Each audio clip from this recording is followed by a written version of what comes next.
Welcome back to Frank's Show, everybody. Today we're here with Jaques, and he's going to tell us a bit more about his katana that he is busy building. Jaques? Well, it's actually a thing that's in progress though, because you never stop working on the things. It started about 6 years back, I think. And I wanted to build a classic custom bike. But as more as you progress with the bike, the more things come to mind, and then you start putting on turbos and gas and all the rest of it, and improve the engine capacity. And that's what I've done. I'm currently running a 1398cc block, and it's got stage 3 Yoshimura cams. I've got a heavy duty clutch installed. It's running an IHI Turbo 28, and what you see is what you get. Extended swing arm. It's got a Busa back wheel. I think it's got a 750 Kawasaki H front wheel in, and it's got a lot of small gadgets which I'll take me the whole day to explain everything. But it's basically a blow-through system, so it's not your average fuel injection system with the one butterfly opening up and the 4 injectors working with its own management system. It's just a blow-through system. But I find it very effective because you don't battle with cold starts. And it's on tap the whole time. I'm running 1 bar now. And it's doing it for me, so I'm quite happy with it. Oh, I see you've actually still got a set of vacuum carbs on there. Yeah, vacuum slides. Okay, vacuum slides. That is interesting. Okay. The concept actually comes from Britain. There's a guy there. I don't know if I'm going to mess his name up here, but he's a Dunlop, I don't know his family, of the very popular Dunlop family there in Britain, but he does drag racing in Britain, and this is the only concept he uses. All right. And I got all the information from him, from his website, and it helped me a lot to build the bike to get it to where it is today. So plans going forward, you still have a few things. I mean, these things always have work that needs to be done on them, but any timelines that you think you want to do some additional work on it and get it to finalize? What I've actually done now is I've taken it off methanol. Methanol being so expensive, and you cannot ride long distance with methanol. It's impractical, and for the motor as well. Okay, it'll run a little bit cooler, but I mean, it's just not practical for me. So I'm going to go and take it back to petrol again and just run it off the tanks from the garages and stuff. So I've got a little bit of work to do on the carburetions to get the jetting right again. But she'll be humming soon. I don't think there'll be any problems. Maybe a little bit of cam degreeing here and then. And what size main jets do you run currently? When I was on methanol, this is going to be hard to believe, I was running with almost 2 mil. It was jets that were drilled out. That's the only time I could get enough fuel in it. I'm running an AMP pump on it, and I've got a regulator on the other side, and I just keep it like below 2 bar for pressure. It's got a 6 bar pump in it, but I only use about a 1.8. It's got a 45 dumper on it, and the rest is all stuff, off the shelf stuff you can buy. Nothing funny to it and stuff. It's got a Hayabusa swing arm that's been extended by about 12 inches, I'd reckon. And the rest is history. It's got a auto shifter on it as well, which is all connected up with the tachometer. I've got a strobe light on it. I set it as soon as it strobes on a certain revolution. It actually gives the information down to my electro box inside my saddle, which then works down to my kicker system that engages the gears. All right, that's interesting. Yeah. Never heard of that one. Yeah, so you just keep it on a certain rev, and as soon as you blimp it through, it automatically engages, and then off you go. That's interesting. Yeah. I mean, if you're going to go back to petrol, I've actually ordered a bunch of jets the other day, and I've got a wide variety of sizes for you, so you can just tell me what you need, and I'll. Yeah, I reckon the 1398 motor, you won't be able to run small jets. You'll have to, I reckon, about the 135s ought to do it. Yeah. If you take a normal standard motor, runs on 125s fairly well. So I reckon about a 135 and then the normal air screw settings, yeah, you'll be fine.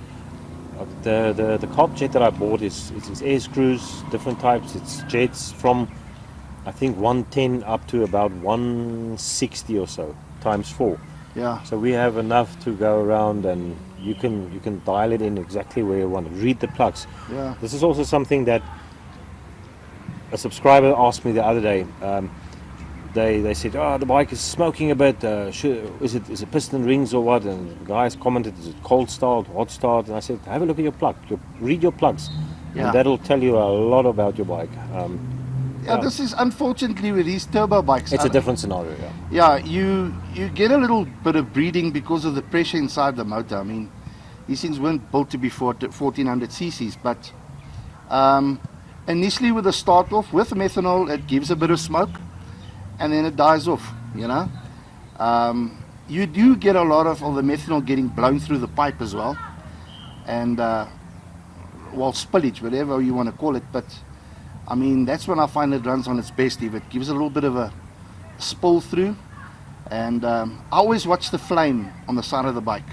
I like to see a reddish to yellow flame, not too much blue, because then I burn the plugs heads off and stuff. That's what I found. But running with NOS on this one, then things change completely as well. You can have maybe 2 runs, good runs, and then you have to change plugs. Heat goes through the roof. Yeah, absolutely. I mean, I get a glowing header for 2 runs, you know. If I do 2 consecutive runs, 2 runs, it starts glowing, so yeah. And for those of you that don't know, these were the motors, this and the GS1000, GS850 were about the only ones that had a roller bearing crank. Not the 750s, they didn't have it. Yeah, they had white metals. Yeah, but you couldn't kill these motors. Well, on the GS it was an 8 valve, not the GS BMW, Suzuki GS850 and 1000. These are 16 valve heads. It's an era gone by, and a lot of people missed it, unfortunately. These were true bikes.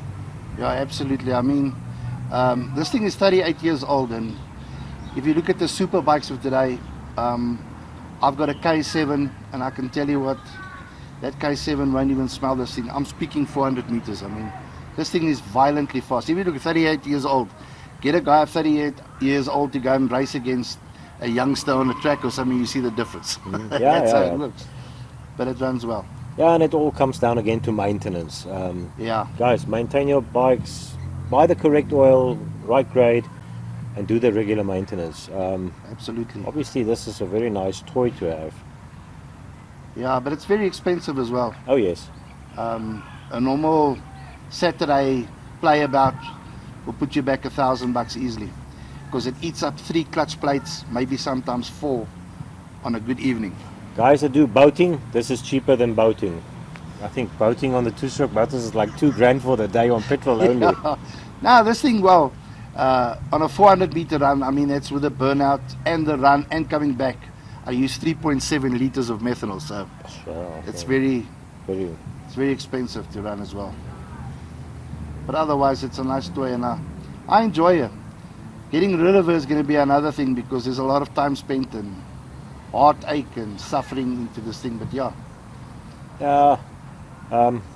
We wish we can keep all the bikes that we've sold in our earlier days, oh yeah, and the money that you could have accumulated now by selling them. It's like bikes that you thought will not fetch prices are. Yeah, going through I the was roof. telling a guy on Sunday, this was my 18th one I've built.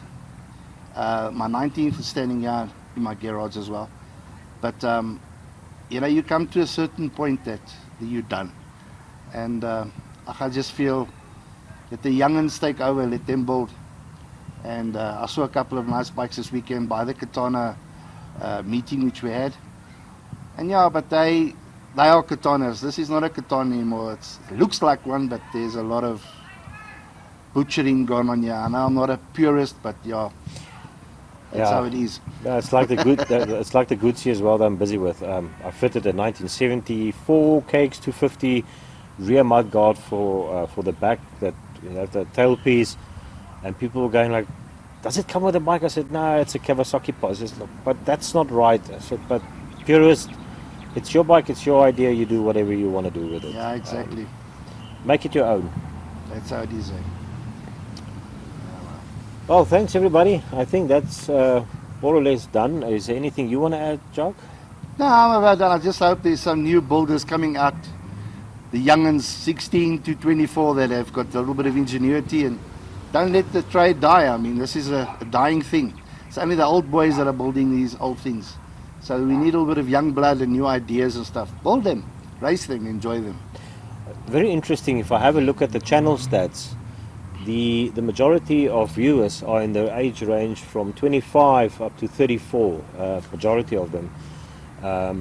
So there's an active community out there, and I'm sure if anybody of you have questions in the future, I'm sure Jaques will answer them. Definitely. And he'll play it forward, keep it in the community and keep the trade alive. Yeah, absolutely. Yeah. But lekker. Thanks, Jaques, for the time. No, it's And a pleasure. Man. yeah, we'll do another one on some of the other bikes you have, and I'd like to come back and see some progress. And I think the next one you must come and look at is the blue one. That's a beaut. That's really, that for me was more artistry. I don't know. It just looks better than this one. I don't know. Yeah, we'll come back for that one. Yeah, Okay. soon. Good stuff. Okay, thanks everybody. Shot. Bye bye. Cheers.